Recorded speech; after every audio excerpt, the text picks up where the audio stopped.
Encore une humiliation pour Cristiano Ronaldo. C'est la troisième finale qu'il perd avec Al Nassr depuis son arrivée. Pour ceux qui ne le savent pas aujourd'hui, c'était la finale de Super Coupe d'Arabie Saoudite qui opposait Al Nassr de Cristiano Ronaldo et Al Ahly de Mahrez et Kessié. Tout avait bien commencé avec Cristiano Ronaldo qui a ouvert le score sur penalty. Et d'ailleurs, c'était son 100e but avec Al Nassr. Ce qui est drôle, c'est que son premier but avec Al Nassr à son arrivée était sur penalty. Et là, son 100e but, c'est sur penalty. Malgré la défaite, il devient quand même l'unique joueur à dépasser la barre des 100 buts dans 4 clubs différents. Avec le Real Madrid, c'est 451 buts marqués en 438 matchs. Manchester United, 145 buts en 346 matchs. À la Juventus, 101 buts marqués en 134 matchs. Et là, avec Al Nassr, c'est 100 buts en 113 matchs. C'est énorme. Malheureusement pour lui, juste après son penalty, Kessié a égalisé. Superbe but en plus de ça. Ensuite, c'était à Brozovic de marquer son but pour passer à 2 buts à 1 pour Al Nassr. Encore une fois dans la foulée, même pas 3 minutes après, Al Ahly a égalisé. Et c'est ainsi qu'ils partent au tir au but. Malheureusement pour CR7, Al Ahly remporte la mise sur penalty. Et s'il y a bien un nom qui revient aujourd'hui, les amis, c'est bien évidemment Mahrez. Avec ce trophée, il remporte tout simplement son 17e trophée de sa carrière. Et en plus, sur le penalty transformé par Cristiano Ronaldo, il y avait faute sur Mahrez. Malheureusement, l'arbitre n'a pas sifflé. C'est juste après ça qu'Al Nassr est monté en compte pour aller créer le penalty. Sur une passe en profondeur de Cristiano Ronaldo, son coéquipier se débat et ensuite il tire. Ça touche la main d'un joueur d'Al Ahly.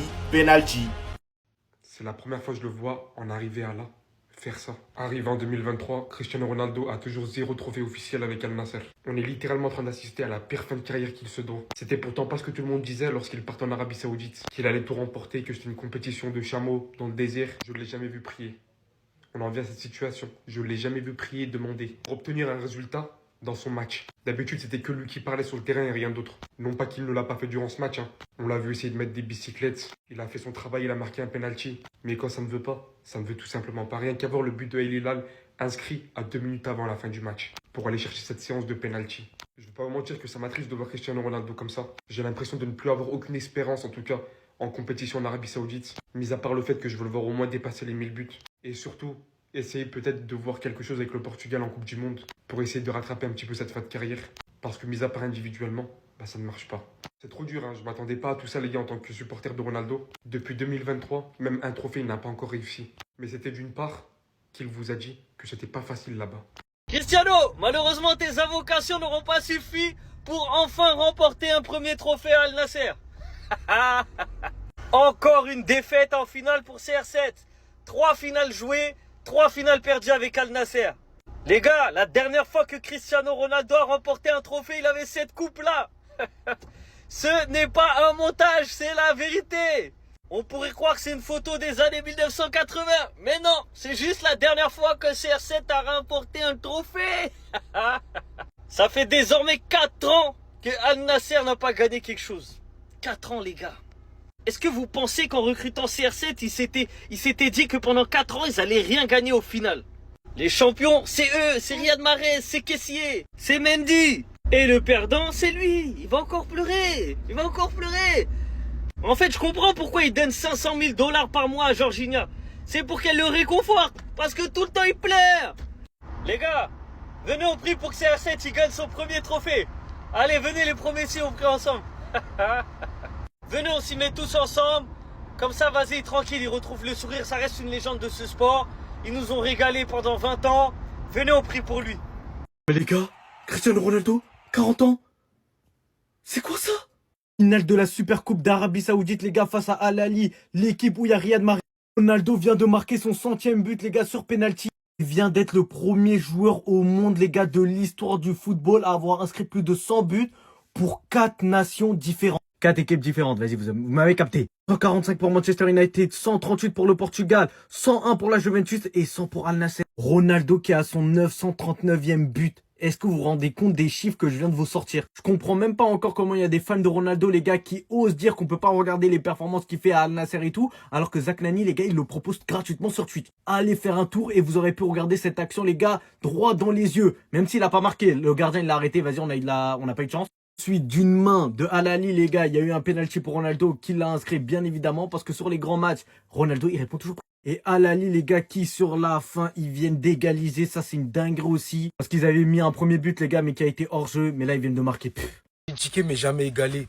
C'est le genre de vidéo qui me tienne à cœur. Cristiano Ronaldo devient officiellement le premier joueur de l'histoire du foot à inscrire plus de 100 buts avec 4 clubs différents. Vous avez bien entendu, 4 clubs différents, respectivement Manchester United, Real Madrid, Juventus, Al Nassr. Et tous les mois, t'as des mecs qui s'amusent à réécrire sa carrière. On trouve toujours quelque chose à redire quand il s'agit de parler de Cristiano Ronaldo. Et la plupart du temps, c'est rarement positif. Sur sa fin de carrière, en tout cas, on n'entend rien de positif quand il s'agit de parler de lui. Ça le compare à n'importe qui. Ça nous parle de Cristiano Ronaldo comme d'un joueur limite lambda et sans exagérer. T'en as même qui le sous-cotent tout simplement. On parle d'un mec qui a gagné 5 ballons d'or, les gars. Mais ce record est symbolique, qu'on le veuille ou non. Il est symbolique dans le sens où il vient marquer un point réel sur la longévité qu'a eu Cristiano Ronaldo dans le foot. Il n'avait pas 30 ans quand il a rejoint Al Nasser, les gars. Il est plus proche de la fin que du début. Il réussit quand même à te mettre 100 buts en même pas 2 saisons et demie à Al Nasser et la Saudi Pro League. Vous allez pas me la faire passer pour le championnat slovaque, hein, avec tout le respect que j'ai pour la Slovaquie. On est ensemble. Et ce record de Cristiano Ronaldo signifie énormément de choses et à quel point il est immense en tant que joueur. Parce qu'aucun autre joueur n'a fait ça. Il ne bat pas les records, il les crée. Respect, vieux père. Restez sobre, abonnez-vous les gars, ça trappe. Non les gars, personne va vous montrer ça. Regardez seulement ce que Cristiano Ronaldo il a fait les gars après avoir perdu la finale de Supercoupe d'Arabie Saoudite les gars. Guettez seulement comment il se comporte. Je vais tout vous expliquer après les gars. J'ai vu énormément de gens les gars sur les réseaux quand ils ont vu ça dire que Cristiano Ronaldo les gars c'était un rageux. Que même quand il perdait il fallait qu'il montre qu'il soit toujours au-dessus de tout le monde. Mais les gars la réalité derrière ce geste c'est tout simplement qu'il demandait à ses coéquipiers de garder la tête haute malgré la défaite. Pourtant les gars on se rendait compte à quel point il avait envie de la gagner les gars. Carrément il s'est mis à prier les frères. Mais malgré ça, malgré le fait qu'il a perdu, le frérot il a toujours un mental de vainqueur. Moi les gars je suis pas forcément fan de Ronaldo hein, mais ce qu'il faut bien lui donner les gars c'est que mentalement, il a un mental de winner. Le frérot il vient de perdre une finale, il est dégoûté, il a laissé ses adversaires célébrer tranquillement leur trophée, il n'a pas fait le rageux ou quoi, il a dit à ses coéquipiers de garder la tête haute et il va retourner au travail. Franchement les gars, aujourd'hui il a fait un super bon match, il a mis toutes les cartes de son côté les gars, mais au bout d'un moment dans la vie, tu es obligé de demander de l'aide à Dieu les gars, vous n'avez pas le choix, même si vous êtes qui vous voulez les gars, toujours vous avez besoin de Dieu dans votre vie. Même comme ça, Cristiano Ronaldo ne remporte pas de titre avec Al Nasser. Les gars, il s'est renforcé et ils ont perdu en finale aujourd'hui au tir au but contre l'équipe de Riyad Mahrez une nouvelle fois. Et pourtant, il avait ouvert le score, il a marqué sur penalty CR7. À la 82e minute, il menait 2-1 sur une erreur de Franck Kessié. Et malgré tout, ils ont quand même pris un but. Et à la séance de tir au but, ils se sont inclinés une nouvelle fois. Les gars, alors certes, Ronaldo, il bat des records personnels, mais sur le plan collectif avec Al Nasser, c'est toujours pas de trophée. Est-ce que vous pensez qu'à la fin de son contrat, il aura remporté quelque chose? Parce que ça fait tâche dans son bilan. Et vu comment il a renforcé l'effectif avec les dirigeants du club, le fait de ne pas gagner encore une fois, ça commence à faire beaucoup, il faut dire la vérité. Bon, bah, je crois que la prochaine étape, c'est de faire venir Messi. Hein. Il n'y a pas le choix, les gars. Non, ça fait tâche, les gars. Faut dire la vérité. En club, même s'il a 40 ans, même s'il bat des records, va falloir qu'il gagne quelque chose. Et ça, j'en suis pas certain. Les gars, le contrat de mariage de Cristiano Ronaldo est sorti dans la presse. Et autant vous dire que les chiffres font mal à la tête. Prenez un Doliprane, prenez. Donc là, c'est un contrat de mariage, hein. C'est pas un contrat de divorce. C'est un contrat de mariage.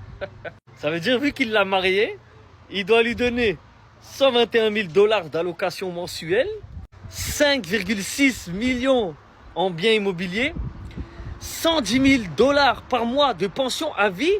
Ça, c'est même s'il se divorce. En gros, bah, il doit continuer à donner 110. 500 000 $ par mois pour les enfants. 2 millions par an pour maintenir son train de vie. T'as vu, la coiffure, les Uber, etc., les habits. 2 voitures de luxe. 2 voitures de luxe, des vols privés couverts, 2 vacances all inclusives par an. Comme si, avec tous les 100 000 par-ci, 100 000 par-là, elle ne pouvait pas se payer des vacances all inclusives par an. Et si il y a divorce, Ronaldo paye 50 000 $ de pension alimentaire. Je pense pas que c'est par mois, parce que tu peux pas donner 50 millions par mois. Peut-être c'est à vie, j'en sais rien. Genre, en une fois, il donne pour la vie. C'est une dinguerie de demander tout ça. En tout cas, je pense que si Ronaldo a accepté ça, c'est qu'il sait qu'il va jamais la lâcher. Moi, je suis un garçon, là, je fais des comptes. Je te lâche pas, je vais jamais te donner tout ça.